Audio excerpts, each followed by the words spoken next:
Dans cette capsule, nous allons parler de la dissolution des solides. On peut se demander en effet comment le sel peut se dissoudre dans l'eau.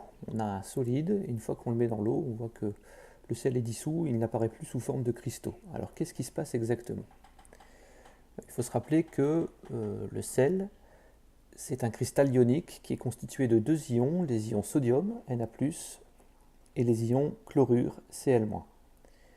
Et quand on va mettre ce cristal dans l'eau, la molécule d'eau est constituée, elle aussi, de charges électriques, puisqu'il y a des charges partielles qui apparaissent sur l'atome d'oxygène, moins 2 delta, et puis sur les atomes d'hydrogène. Et donc ces charges électriques vont entrer en interaction avec les ions Cl- et les ions Na+.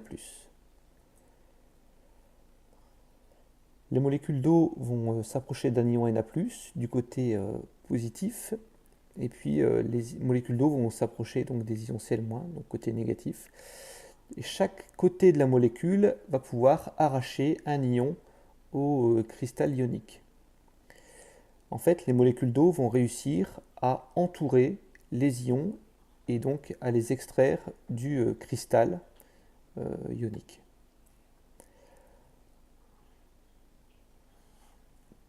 Les ions Cl- seront donc entourés de molécules d'eau. Donc les ions Cl- seront entourés par les côtés H de la molécule, ce sont les côtés positifs de la molécule d'eau. On va dire que l'ion chlorure est solvaté ou hydraté, parce qu'il est entouré par de l'eau. A l'inverse, pour l'ion Na+, ce sont le côté négatif de la molécule d'eau qui va entourer l'atome Na+. Donc les molécules d'eau sont dans l'autre sens. Et donc cet ion sodium, entouré de molécules d'eau, on va dire qu'il est solvaté.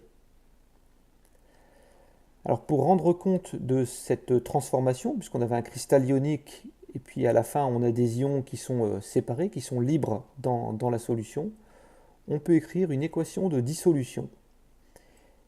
Alors pour revenir avec cet exemple NaCl, on reprend le cristal ionique NaCl, on peut indiquer l'état de ce cristal. Alors ici c'est un solide puisque c'est un cristal, avec un petit S entre parenthèses.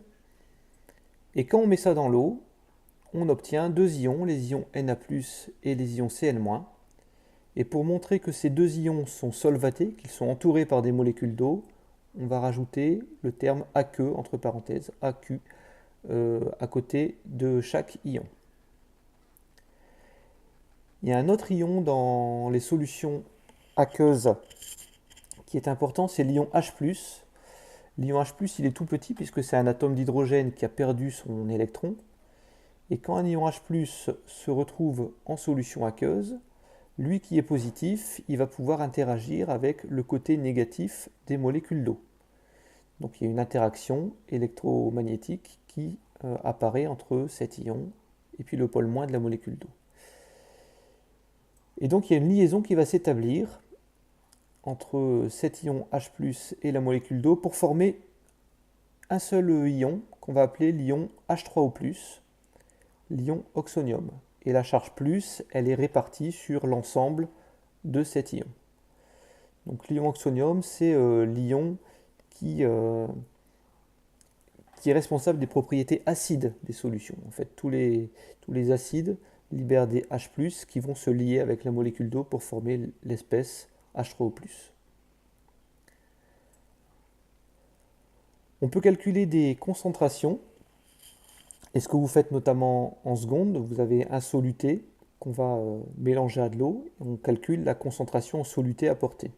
Par exemple, le chlorure de cuivre, CuCl2, on le met dans l'eau, le cristal va se dissoudre. Donc le CuCl2, il est constitué de un atome Cu2+, et puis deux atomes Cl-, donc un ion de plus, et puis deux ions, une seule charge moins. Et donc ce qu'on fait pour calculer la concentration, c'est qu'on applique la formule de la concentration, C égale N sur V. Un petit rappel sur cette formule, N c'est la quantité de matière en mol, et puis V c'est le volume en litres, et donc on trouve une concentration en mol par litre. Quand on va mettre le CuCl2 en solution, forcément il ne va pas rester à l'état de cristal, puisque le cristal va se dissoudre dans l'eau. Et donc, on va pouvoir calculer la concentration effective en ions, puisqu'il n'y a plus de CuCl2, mais il y aura des ions Cu2+, et puis des ions Cl-. Donc, pour calculer la concentration en ions Cu2+, on applique la même formule. La concentration en Cu2+, c'est N sur V, puisqu'on a un seul ion Cu2+, issu de cette dissolution. Alors les concentrations des ions, on a l'habitude de les écrire entre crochets. Si on veut calculer la concentration en ion Cl-, ben ici on a deux ions Cl- qui ont été libérés. Donc en fait on va devoir tout multiplier par 2. La concentration en ion Cl-, ça sera 2N sur V, puisque deux ions Cl- ont été libérés.